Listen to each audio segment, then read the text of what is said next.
إن هذا القرآن يهدي للتي هي أقوم ويبشر المؤمنين الذين يعملون الصالحات أن لهم أجرا كبيرا.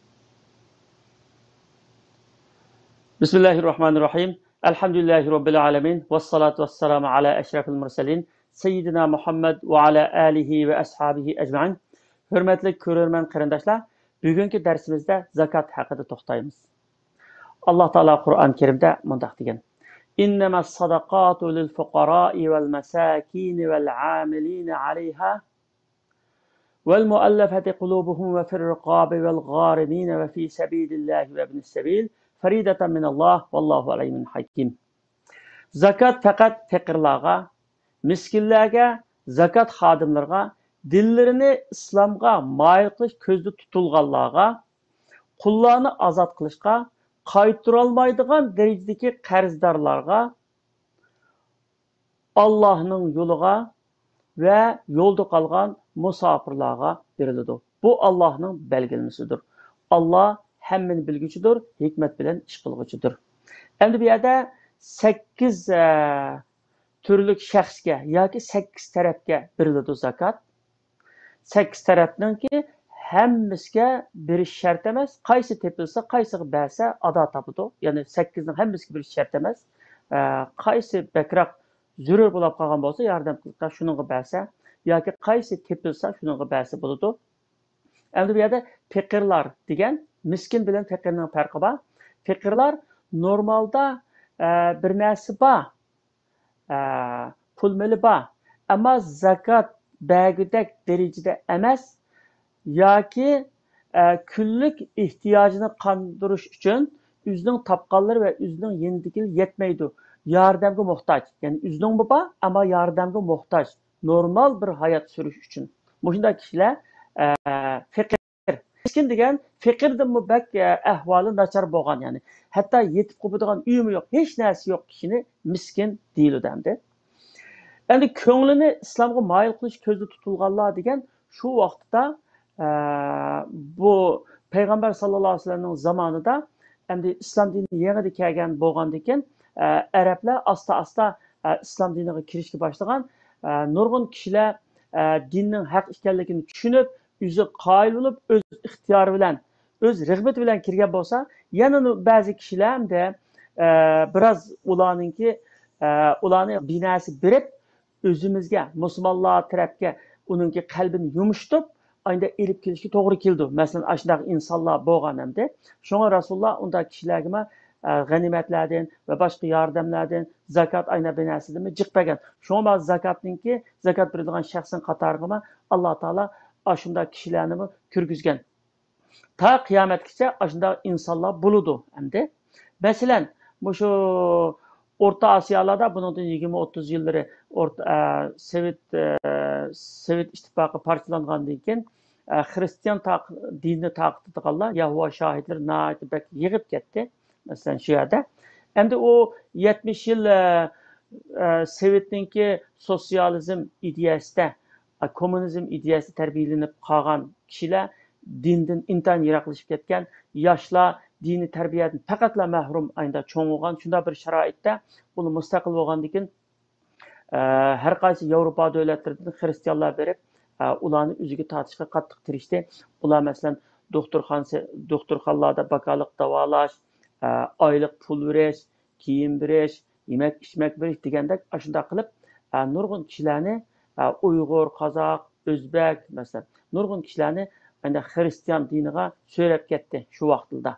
Masalan, endi biz musulmonlar hozirmi ojiz qilamiz, shu taqdirmi ojiz qilamiz.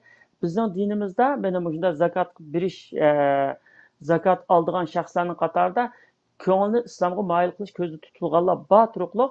Biz pul-mol sarf qilib ashunday kishilarning ko'ngilni mayil qilish ishlariga bek ko'ngil bo'lib ketmadik masalan. Endi hozir xristianlarning bu harakati O'rta Osiyodagi insonlarning qo'shiqi tuyab, hozir O'rta Osiyoda uni bek ularga aldanmaydigan vaqt kelganda, endi ular Afrika davlatlarida keng faoliyatini ilib boryotdi. Och qolganlarga qo'shig'ini to'yg'izdi, pul berdi, o'ziga moyil qildi. İnsanlarınki hem de ezelden tartib ba'zi insonlar o'zininki qanoat bilan emas, shundoq bir yaxshilik ko'rgan tarafga, yaxshilik qilgan tarafga moyil bo'lib, asta-asta shuni qabul qilgan bunday bir insonlar bo'lganligi uchun Alloh taolo bu ulushni bekitgan. Hozir shular mavjud. Hozir ham de musulmonlarninki musulmon emaslarni dinga o'zininki so'zlari bilan, axloq bilan, muomalasi bilan, yaxshi ta'sirotlar bilan, xuddi o'z vaqtida Sutiq Bug'roxonni qoyil qilib musulmon qilgan Samaniyga o'xshash masalan, Abu Nasr Samaniyga o'xshash. Shundoq shunga insonlar muhtoj. Hozirgi vaqtdami, ya'ni shundoq pul berib, ko'ngilni moyil qilib, o'zimiz tarafga tortish kerak. Hatto o'zimizning musulmon qarindoshlarimizning dindan yiroqlashib ketgan qarindoshlarimizni ularning ehtiyojlari bo'lsa qilib yordam qilib, o'zimizga tortib, mehribonlik qilib, beshini silash va o'zimizning sepiga qo'shib olish bizning zaruriyatimiz bor. Shunday maqsadlar bilan Alloh taolo buni shunda belgilagan. Uniga qarzdorga har qanday qarzdor emas, hamda qarzini to'layolmaydigan darajadagi qarzdor, hamda hech nimasi yo'qni to'lab beradigan. Shunday kishilarga zakat puldan berib qarzni qutqizib qo'yish yoki qarzni ozroq miqdorini bo'lsa-mu bir yeniklatishga zakat puldan berish, hamda uniki zakat xodimlari. Endi bu islom mamlakatlarida maxsus ayda zakat yig'adigan idoralar, komitetlar bo'ldi. Shuda ishlaydiganlarning hammasi zakatga yig'ilgan puldan maosh oldi. Endi islom tatbiq qilinmagan joylarda hamda agar masalan musulmonlarningki ajnaq jamiyatlari, derneklari ashlarda hamda zakat yig'ishga maxsus kishilarni tayinlagan bo'lsa, bir qancha kishini tayinlagan bo'lsa, shu kishilar zakatni yig'ib, ashunday o'zininki normal miqdorda qoida usul bo'yicha maoshini elib, ashundan qolganini faqirlarga taqdim qilib ishlarni qilsa bo'ladi hamda. Qullarning ozodligi. Endi hozirgi zamonda qul bo'lmaganlik uchun nahaq turmalarga kirib qolganlarni qutqizish, kofirlarning turmalardagilarni qutqizish, asoratda qolgan xalqlarni qutqizish uchun yordam berish, bu ishlarga, ya'ni ishlashsa bo'ladi. Endi bu qullarni ozod qilish ulushini ulamolar shunday deydi. Uniga Allohning yo'liga degan mavzu nayt ko'p narsani o'z ichiga olgan bir mavzu bo'lganligi uchun buningda burundan tortib talash tortish ko'p. Endi burundan tortib mufassirlarning, olimlarning ko'p sonliqi bu Allohning yo'lida degani Allohning yo'lida jihad qilishga, Allohning yo'lida jihad qilgan mujohidlarga berish. Mujohidlarning qurol yaroq ilishi, ot deganga o'xshash, ya'ni shu jihadga kerakli bo'lgan saymonlarni ilishi va yemak ichmakni qamdishi, uyda qoldigan bolalarningki xarajatini to'liqlashi deganga o'xshash narsaga ishlashsa bo'ldi deb bu nayt kuchli qarash. Shunda deb keliglik zaman o'zgardi. Zaman o'zgargandan bu Allohning yo'lida degan oyatning mavzusiga kirgan masala jiq chiqdi. Endi burunqiga o'xshash jihad faqat shu maydonda kofirlar elishish bilan bo'lmaydi. Qalam bilanmi bo'ldi, yozish bilanmi bo'ldi, so'z bilanmi bo'ldi, nutq bilanmi bo'ldi, da'vat bilanmi bo'ldi, nurg'un ishlar bilan bo'lganlik uchun bularni hozirgi zamonda da'vatning vositalari, yo'llari jiq bo'lganlik uchun ulamolar mushu to'g'rida bir yerga kelayli deb hijriya 1405-yili, ya'ni 80-yillarning 5-iga to'g'ri keldi. Dünya İslam Elleri Birliği Rabitatul Alim İslami'ninki Fiqh Akademisi ülemalarını yığıp, dünyadaki meşhur ülemalarını yığıp, çoğun bir yığın çağırdı. Bu yığında ülemalar iki bilekke ayrıldımış Allah'ın yolda diyen ki. Köp sallık ülemalar Allah'ın yolda diyen şu cihat ve cihatki gerekli olan nesle şu kirdi. Anladı bunu şu mücahitlerin işletiş gerek, başkası işletiş olmaydı o da durdu. İkinci türdekiler hazır bu cihatның türlerimi özgerdi, davetning yollarını jiq özgerdi. Şuna hazır Allah'ın yoluga degenge İslam dinini davet qilish, davet yo'lidagi kishilarga maosh berish, o'qitish, kitob besish, jurnallarni besish, unsin, nashr qilish, bütün Allah'ın yo'lida elib berilgan davet, ta'lim, tarbiyalarning hammasiga ishlasa bo'ldi degan qarorni chiqarganlar. Onunki Saudiya Arabistanının məşhur ülemalarından Şeyh Cibrinmi bunu güçləndirib Allah'ın diniga xizmat qilgan har qandaq ishqa mushu ülüşni ishlashsi bo'ldi deb buningga ittifoqqa keliglik. Ondan keyin yo'lda qolgan musofirlar. Yo'lda qolgan musofir hamda garchi u o'zining vatanida noyati boy, vatanda puli jiq, ayında bir adam bo'lsa-mu garchi vatanga ulaşanmagan bo'lsa, bir narsa aklanmagan bo'lsa, hozirgi vaqtdagi nurg'un kishilarimizningki ahvoliga o'xshash. Ayında bulab chet elda kambag'al bulab qolgan bo'lsa, ularga zakot berish durust bo'ladi. Chunki ularningki boylik degan, boyligi bor degani vatanda qiliqlik, foydalanmoqlik, aklanmoqlik, yo'lda to'xtab qoldi. Anda bo'lgandan keyin kambag'al ehtiyoji bor, anda bo'lgandan keyin ularga zakotdan beriladi. Shunday qilib bu 8 turlik kishininki 8 turlik zakot berishga tegishli bo'lgan kishininki bayoni mushulamdi. Zakatning intayin muhim bir ibodat bo'lganligi hammaga ma'lum. Qur'on Karimda nurg'un yerda namoz bilan zakot birga zikr qilingan. Ya'ni iymondan qilib qolsa, iymondan keyingi birinchi farz namoz, undan keyin zakot. Namoz bizni Alloh taolo bilan bog'lab turdi. Alloh taolo bilan bo'lgan aloqamizni kuchlantirib turdi. Zakat olsa bizning atrofimizdagilar bilan, jamiyatimiz bilan, tuqqanlarimiz bilan, qo'shnilarimiz bilan bo'lgan munosabatimizni yaxshilab turdi. Chunki boylar kambag'allarga 2,5% boyligidan berib, 2,5% degani eng oz miqdor, buni oz bersan qabul bo'lmaydi degan gap. Endi undan necha hassa ortiq bersan texmi yaxshi endi. Shunday bir-birini yulash, yordam qilish shuning orqali musulmonlarning orasidagi qarindoshlik, mehr muhabbat va hamkorlik ayda eshib boradigan gap endi. Endi yana bir narsa, muhim narsani eskartish kerak. Zakot ishlashga va taraqqiy qilishga, ilgirlashga sabab bo'lish kerak, ammo ishlamaslikka, jim yetib olishga sabab bo'lib qolmaslik kerak. Endi nurg'un insonlar bor dunyoda, aynı şekildeki insanlar her yılı aşı insanlar zakat alıyor. Mesela Tulukotun deyimiz, acizuruk deyimiz, uşak balları var kişiler deyimiz. Aynı insanlar her yılı aşılı zakat alıyor. Yani bundan insanların bu zakat bilen mi fakat terakki kıldığı olup boğmaydı hem de. Bunlar yani şunun oturup ketken gap. Yani bu zakat asli yüleş dedim. Kerindaşlarını yüleş dedim. Yüleş degen yetip kalgan, hareket kılamagan adamını şu azıcık pul bilen yülep koysak, o ondan turup işlep pul tapıda hayatını devamlaştırdı diyen gap oldu.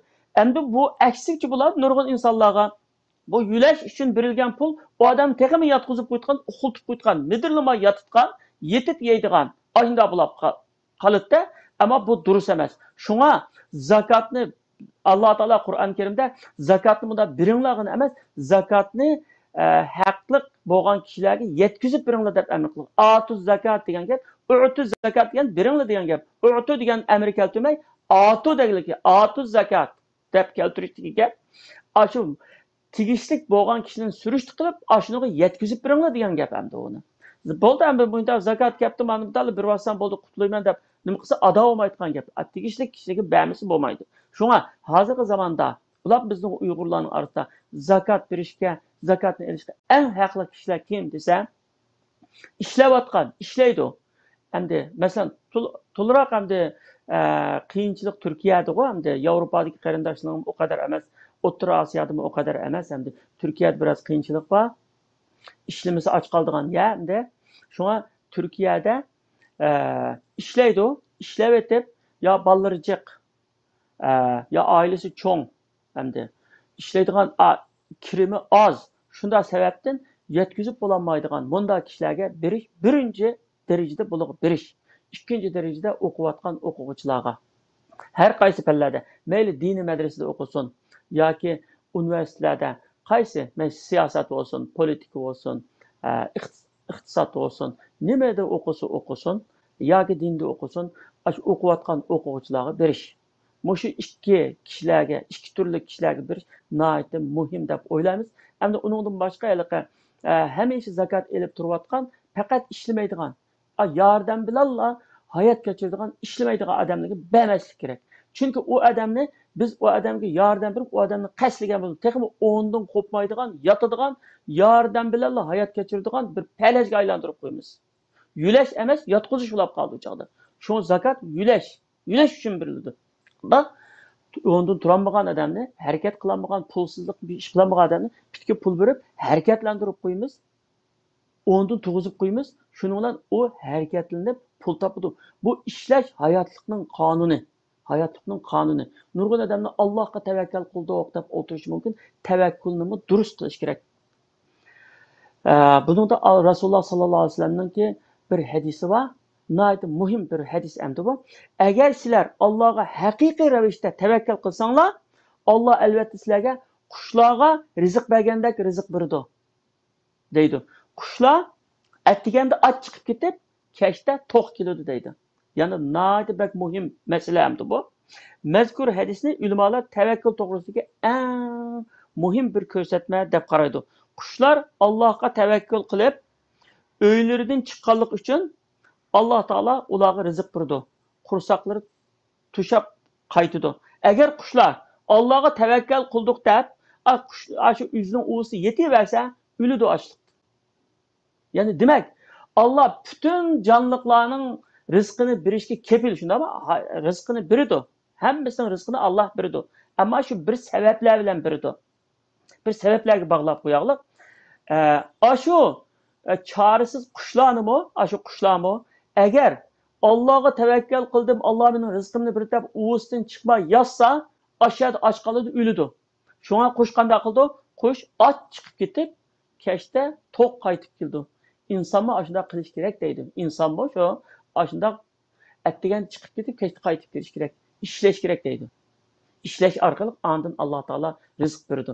Agar mushunda qilmay turib, mushunda harakat qilmay turib, mushunda amalda qilmay turib, quruq og'izda men Allohga tavakkal qildim desa, bu tavakkul emas endi. Rivoyat qilinishicha, 2-xalifa Umar ibn Xattob bir kuni bir masjidga kirganda, bir kishilar, xili yosh kishilar o'tirib qolganda, o'tirib endi. Nima ish qilasizlar desa, biz Allohga tavakkal qilguvchilarmiz, biz ishda o'tirib Allohga ibodat qilamiz.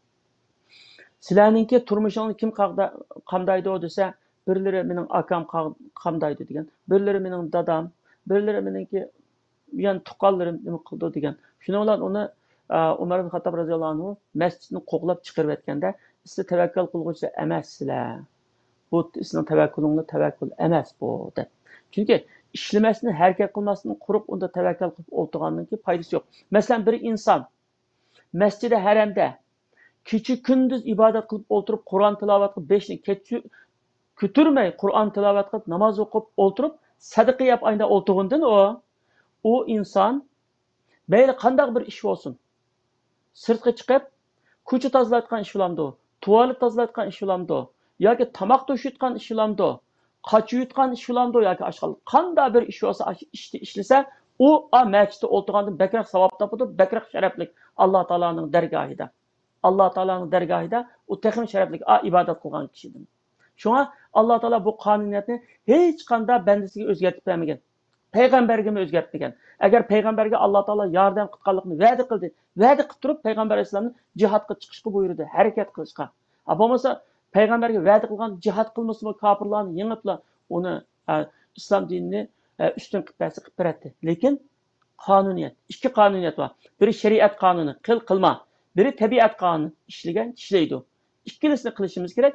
Ikkilisini qilganda biz nijot topa olamiz.